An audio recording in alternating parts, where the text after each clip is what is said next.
Dear students, now we are going to solve the third problem in accounts of life insurance companies in ASO. Before solving the problem, I wish to read it. Please listen. Prepare revenue account of Jivana Jyoti Life Insurance Company for the year ending 31st March 2013. 31 మార్చి 2013తో అంతమయ్యే సంవత్సరానికి జీవన జ్యోతి జీవిత బీమా company వారి revenue ఖాతాను తయారు చేయండి. Premium received 60,000, వసూలైన premium 60,000 అనమాట.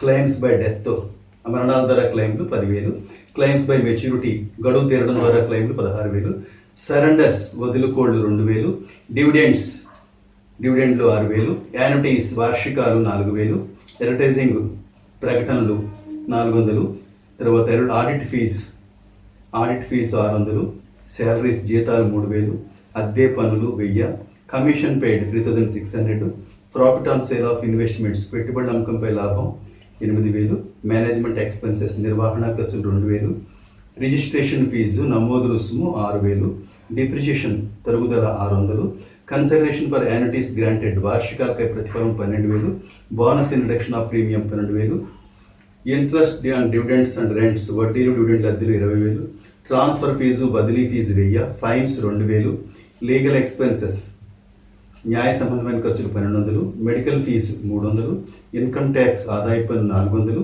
క్యాష్ బోనస్ నగదు బోనస్ 1,000 రూపీస్. ఫస్ట్ ఎప్పట్లాగే షెడ్యూల్స్ని మనం తయారు చేసుకోవాలి. ఫస్ట్ షెడ్యూల్ నెంబర్ 1 ప్రీమియం, లేదా ప్రీమియం ఎర్రర్ కూడా పెట్టుకోవచ్చు. ప్రీమియం రిసీవ్డ్, వసూలైన ప్రీమియం మనకి 60,000 ఇచ్చాడు. దానికి అవుట్ స్టాండింగ్ ప్రీమియం రావాల్సిన ప్రీమియం లేదు కాబట్టి డాష్ పెట్టేసింది. Bonus in reduction of premium adjustment లేవు కాబట్టి అది కూడా మనం ఇక్కడ చూపించకూడదు. రీఇన్సూరెన్స్ ప్రీమియం ఉన్నట్టయితే, పునర్భీమా ప్రీమియం ఉన్నట్టయితే లెస్ చేస్తాం. అవి కూడా ఏం లేదు కాబట్టి డాష్ పెట్టేసి టోటల్ ఎంత అవుతుందంటే నెట్ ప్రీమియము 60,000 అయిందనమాట. ఇప్పుడు షెడ్యూల్ నెంబర్ 2 కమిషన్. ఇందులో కమిషన్ పెయిడ్, చెల్లించిన కమిషన్ 3600 ఇచ్చాడు.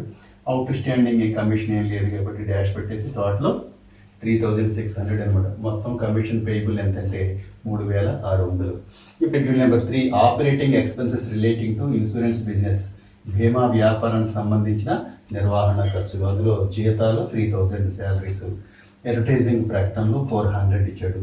ఆడిట్ ఫీజు 600 ఇచ్చాడు. రెంట్ అండ్ ట్యాక్సెస్ అద్దె పనులు 1,000 రూపీస్. మేనేజ్మెంట్ ఎక్స్పెన్సెస్ నిర్వహణ ఖర్చులు 2,000. మెడికల్ ఫీజు వైద్య రుసుము 300. లీగల్ ఎక్స్పెన్సెస్ న్యాయ సంబంధమైన ఖర్చులు 1,200. డిప్రిషియేషన్ తరుగుదల 600. ఇవన్నీ టోటల్ చేస్తే 9,100 అయింది. టోటల్ ఆపరేటింగ్ ఎక్స్పెన్సెస్ మొత్తం నిర్వహణ ఖర్చులు 9,100. ఇప్పుడు షెడ్యూల్ నెంబర్ 4 ఏంటంటే బెనిఫిట్స్ పెయిడ్, చెల్లించిన ప్రయోజనాలు. ఇందులో క్లైమ్స్ మర్చిపోకుండా ఫస్ట్ గడువు తీరడం ద్వారా క్లైమ్లు 16,000 ఇచ్చాడు. అలాగే మరణాల ద్వారా క్లైమ్లు 10,000 ఇచ్చాడు. అవుట్ స్టాండింగ్ క్లైమ్స్ కానీ రీఇన్సూరెన్స్ క్లైమ్స్ కానీ లేవు కాబట్టి ఈ రెండింటి టోటల్ ఎంత అవుతుందంటే 26,000. ఆ తర్వాత యాన్యుటీస్ 2,000, అలాగే సరెండర్స్ వదులుకోళ్ళు 6,000 ఇచ్చాడు. డివిడెండ్స్ 6,000. ఇది కలిపేస్తే 38,000 వచ్చింది. టోటల్ బెనిఫిట్స్ పేయబుల్ అంటే మొత్తం చెల్లించవలసిన ప్రయోజనాల విలువ ఎంతంటే 38,000 రూపాయలు, 38,000. ఇప్పుడు అకార్డింగ్ టు ఫామ్ ఏ ప్రకారము revenue account of Jeevan Jyoti life insurance company for the year ending 31st March 2013, 31 మార్చి 2013తో అంతమయ్యే సంవత్సరానికి జీవన జ్యోతి జీవిత బీమా కంపెనీ వారి రెవెన్యూ ఖాతా లేదా రాబడి ఖాతా అని తెలుగులో హెడ్డింగ్ పెట్టుకుంటాం. Particulars, schedule number, amount. First premium earned, ఆర్జించిన ప్రీమియం. అందులో నెట్ ప్రీమియం, నికర ప్రీమియం షెడ్యూల్ నెంబర్ 1 టోటల్ ఎంతంటే 60,000. Schedule roman number 2 income from investments, పెట్టుబడి నుండి ఆదాయం. అందులో వడ్డీలు, డివిడెండ్లు, అద్దెలు ఉన్నాయి. 20,000 ఇచ్చాడు, వేసుకుంటాం. Profit on sale of investments, పెట్టుబడుల అమ్మకంపై లాభం 8,000 ఇచ్చాడు, అది కూడా వేసుకుంటాం. ఇప్పుడు రోమన్ నెంబర్ 3కి వస్తాం. అదర్ ఇన్కమ్స్, ఇతర ఆదాయాలు. అందులో కన్సిడరేషన్ ఫర్ యాన్యుటీస్ గ్రాంటెడ్ వార్షికాలపై ప్రతిఫలము 12,000 ఇచ్చాడు. ట్రాన్స్ఫర్ ఫీజు, రిజిస్ట్రేషన్ ఫీజు, బదిలీ ఫీజు, నమోదు రుసుము కలిపి 7,000. ఫైన్స్, జరిమానాలు 2,000 ఇచ్చాడు. ఇది కూడా ఆదాయం. ఇన్కమ్ ఫ్రమ్ రివాల్యుయేషన్ ఆఫ్ రివర్షన్ల పునర్మూల్యాంకనంపై ఆదాయం డాష్. టోటల్ చేస్తే 1,09,000 వచ్చింది. మొత్తము బ్రాకెట్లో ఏ పెడతాం. టోటల్ ఎంతంటే 1,09,000. ఇప్పుడు కమిషన్ షెడ్యూల్ నెంబర్ 2 దాని total 3600. Operating expenses relating to insurance business బీమా వ్యాపారానికి సంబంధించిన నిర్వహణ ఖర్చులు schedule number 3 9100. Income tax on profit ఆదాయం పన్ను ఎంత ఇచ్చాడంటే నాకు 400 ఇచ్చాడు. టోటల్ చేస్తే 13,100 వచ్చింది. మొత్తము బిఎన్ పెట్టుకుంటాం 13,100. బెనిఫిట్స్ పెయిడ్ చెల్లించిన ప్రయోజనాలు షెడ్యూల్ నెంబర్ 4 38,000. క్యాష్ బోనస్ నగదు బోనస్ 1,000 ఇచ్చాడు. Bonus in reduction of premium తగ్గింపుకే వినియోగించిన బోనస్ 12,000 ఇచ్చాడు. ఇంటర్మ్ బోనస్ పెయిడ్ లేదు, చెల్లించిన మధ్యకాలిక బోనస్ లేదు కాబట్టి డాష్ పెట్టేస్తే మనకి 51,000 వచ్చింది టోటల్. ఇప్పుడు సర్ప్లస్ మిగులు D is equal to A minus B minus C. 1,09,000 నుంచి ఈ 13,100 51,000 కలిపి తీసేస్తే 44,900 వచ్చింది. ట్రాన్స్ఫర్ టు షేర్ హోల్డర్స్ వాటాదారులకు మళ్ళింపు ఏం లేదు, డాష్ పెట్టేసాం. ఇతర రిజర్వ్ మళ్ళింపు కూడా ఏం లేదు. మనకి balance of funds for future appropriations భవిష్యత్ వినియోగానికి నిధులు మళ్ళింపు ఎంత అంటే ఈ వాల్యూ 44,900 వేసేసి 44,900 వేసి మొత్తము డిఎన్ పెట్టుకుంటాం. దీంతో problem is completed. Thank you. Dear students, now we are going to solve the fourth problem in accounts of life insurance companies in ASO. Before solving the problem, I wish to read it. Please listen. From the following figures, prepare revenue account in the statutory form of the Star Assurance Company Limited for the year ended 31st March 2016. 31 March 2016 అంతమయ్యే సంవత్సరానికి star జీవిత బీమా company వారి వివరాల నుండి శాసనాత్మక రూపంలో రాబడి ఖాతాను తయారు చేయండి. క్లైమ్స్ బై డెత్ పెయిడ్ అంటే మరణాల ద్వారా చెల్లించిన క్లెయిమ్లు 1,42,000. క్లైమ్స్ బై మెచ్యూరిటీ పెయిడ్ గడువు తీరడం ద్వారా చెల్లించిన క్లెయిమ్లు 70,200. Premiums 14,12,100. Consideration for annuities granted వార్షికాలకై ప్రతిఫలం 1,64,000. Annuities paid 1,06,900. Bonus paid in cash నగదు బోనస్ 4,800. ఎక్స్పెన్సెస్ ఆఫ్ మేనేజ్మెంట్ నిర్వహణ ఖర్చులు 63,800. కమిషన్ 19,140.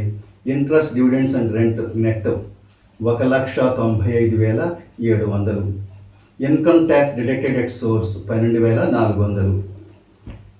సరెండర్స్ వదులుకోళ్లు 26,300. Bonus in reduction of premium తగ్గింపుకై వినియోగించిన bonus 1,800.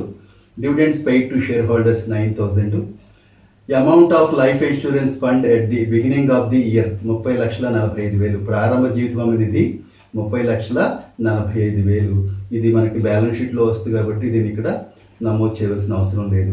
Out standing death claims at the beginning of the year సంవత్సర ప్రారంభంలో మరణాల ద్వారా క్లెయిమ్లు చెల్లించవలసిన క్లెయిమ్లు 22,000. సంవత్సరాంతాన చెల్లించవలసిన మరణాల ద్వారా క్లెయిమ్లు 16,000. ఇది problem. Let us start the problem. First schedule number 1 premium. అందులో ప్రీమియం రిసీవ్డ్ ఇచ్చాడు. వసూలైన ప్రీమియం 14,12,100. దానికి అవుట్ స్టాండింగ్ ప్రీమియం అంటే రావాల్సిన ప్రీమియం ఏమీ లేదు కాబట్టి డాష్ పెట్టేస్తాం. అలాగే ప్రీమియం తగ్గింపే వినియోగించే బోనస్ కూడా లేదు. రీఇన్సూరెన్స్ ప్రీమియం కూడా పునర్భీమా ప్రీమియం కూడా లెక్కలో మనకి ఇవ్వలేదు కాబట్టి డాష్ పెట్టేసాం. నెట్ ప్రీమియం ఎంత అవుతుందంటే నికర ప్రీమియం 14,12,100. Schedule number 2 commission. ఇందులో కమిషన్ పెయిడ్ చెల్లించిన కమిషను 19,140 ఇచ్చాడు. అవుట్ స్టాండింగ్ కమిషన్ అంటే చెల్లించాల్సిన కమిషన్ ఏం లేదు కాబట్టి ఏం రాలేదు. 19,140 ఏమవుతుందంటే టోటల్ కమిషన్ పేయబుల్. మొత్తం కమిషన్ ఎంత అంటే 19,140. Schedule number 3 operating expenses relating to insurance business బీమా వ్యాపారానికి సంబంధించిన నిర్వహణ ఖర్చులు. అందులో ఒకటే ఒక ఐటెం ఇచ్చాడు. అన్ని ఖర్చులు లేకుండా జీతాలు, అద్దెలు, పనులు, ముద్రణ, ఆడిట్ ఫీజు, డైరెక్టర్ ఫీజు ఇలాంటివి ఏమీ లేకుండా నిర్వహణ ఖర్చులు ఒకటే 63,800 ఇచ్చాడు. అది టోటల్ అవుతుంది 63,800 అనమాట. టోటల్ ఆపరేటింగ్ ఎక్స్పెన్సెస్ అనమాట 63,800. షెడ్యూల్ నెంబర్ 4 బెనిఫిట్స్ పెయిడ్ చెల్లించిన ప్రయోజనాలు. ఇందులో మనం ఫస్ట్ క్లైమ్స్ బై డెత్ తీసుకోవాలి. మరణాల ద్వారా క్లైమ్లు. దానికి ఎందుకంటే అడ్జస్ట్మెంట్ ఉంది 1,42,000. దానికి outstanding claims at the beginning of the year సంవత్సర ప్రారంభంలో మరణాల ద్వారా క్లైమ్లు ఎంత అంటే 22,000 ఇచ్చాడు. సంవత్సర ప్రారంభంలో అంటే గత సంవత్సరం అనమాట. ఇవి అందులోంచి తీసేయాలన్నమాట గత సంవత్సరమే కాబట్టి. Outstanding claims at the end of the year సంవత్సరాంతంలో ఇంకా మరణాల ద్వారా క్లెయిమ్లు ఎంత ఉందంటే 16,000 ఉంది. ఈ సంవత్సరానికి కాబట్టి ఇవి కలిపితే 1,36,000 అయింది. దానికి క్లెయిమ్స్ బై మెచ్యూరిటీ అప్పుడు కలుపుతాం గడువు తీరడం ద్వారా క్లెయిమ్లు. గడువు తీరడం ద్వారా క్లెయిమ్లు 70,200 ఇచ్చాడు. టోటల్ చేస్తే 2,06,200. యాన్యుటీస్ పెయిడ్ చెల్లించిన వార్షికాలు 1,06,900, అవుట్ స్టాండింగ్ లేదు.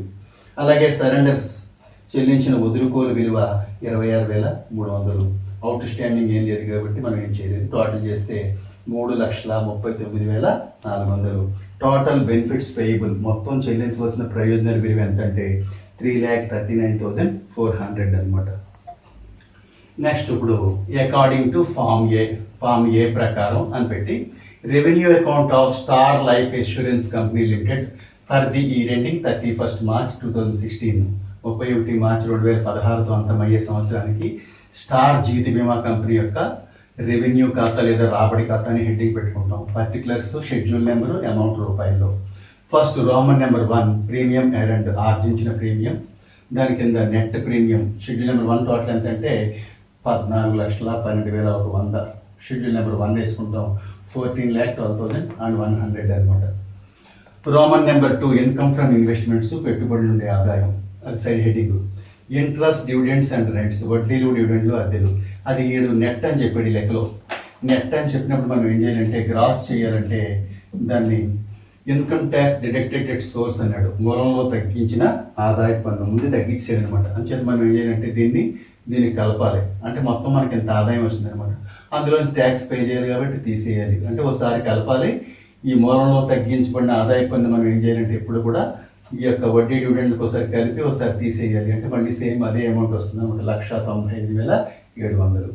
అదర్ ఇన్కమ్స్ ఇతర ఆదాయాలు, కన్సిడరేషన్ ఫర్ యాన్యుటీస్ గ్రాంటెడ్ వార్షికాలకై ప్రతిఫలం 1,64,000 ఇచ్చాడు. ట్రాన్స్ఫర్ ఫీజు కానీ రిజిస్టర్ ఫీజు కానీ ఏమీ లేవు, డాష్ పెట్టేసాం. ఫైన్స్ కూడా జరిమానాలు కూడా ఏమీ లేవు. ఇన్కమ్ ఫ్రమ్ రివాల్యుయేషన్ ఆఫ్ రివర్షన్స్ అంటే మనకి రివర్షన్ల పునర్మూల్యాంకనపై ఆదాయం కూడా ఏమీ లేదు కాబట్టి డాష్ పెట్టేసాం. టోటల్ ఎంత అవుతుందంటే 17,71,800 టోటల్ మొత్తము ఏ అని పెట్టుకుంటాం. ఇప్పుడు కమిషన్ షెడ్యూల్ నెంబర్ 2 19,140 రూపీస్.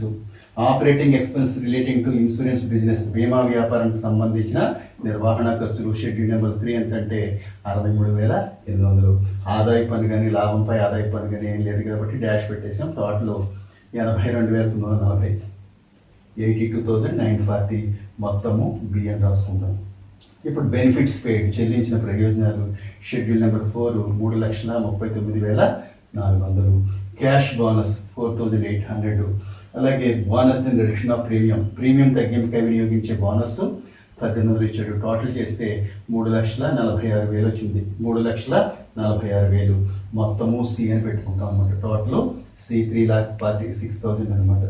ఇప్పుడు సర్ప్లస్ మిగులు D is equal to A minus B minus C అంటే 17,71,800 మైనస్ 82,940 తర్వాత 3,46,000 తీసేస్తే మనకి ఎంత వచ్చిందంటే 13,42,860 వచ్చింది.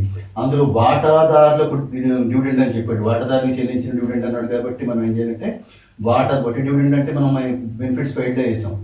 అలా కాకుండా వాటాదారులకు చెల్లించిన డివిడెండ్లు మూలధనంపై డివిడెండ్ అంటే మాత్రం మనం ఇక్కడ 9,000 ఇక్కడ పెట్టుకుని బ్రాకెట్లో వేసుకోవాలంటే దీన్ని మైనస్ చెల్లించేసాం కాబట్టి ఇందులోంచి తీసేస్తే మనకి ఈ యొక్క 13,33,860 అది ఏమవుతుందంటే balance of funds for future appropriations భవిష్యత్ వినియోగానికి నిధుల మళ్లింపు. నిధుల మళ్లింపు ఎంత అంటే 13,33,860. ఎలా వచ్చిందంటే ఈ 13,42,860 నుంచి 9,000 డిడక్ట్ చేసేయాలన్నమాట. చేస్తే ఇది వస్తుంది. అదే టోటల్ అవుతుంది 13,33,860 మొత్తము టోటల్ డి అని పెట్టుకుంటాం అనమాట. ఆ తర్వాత ఇక్కడ ట్రాన్స్ఫర్ టు అదర్ రిజర్వ్స్ ఇతర రిజర్వ్ మళ్లింపు ఏమీ లేదు. So problem is completed. Thank you.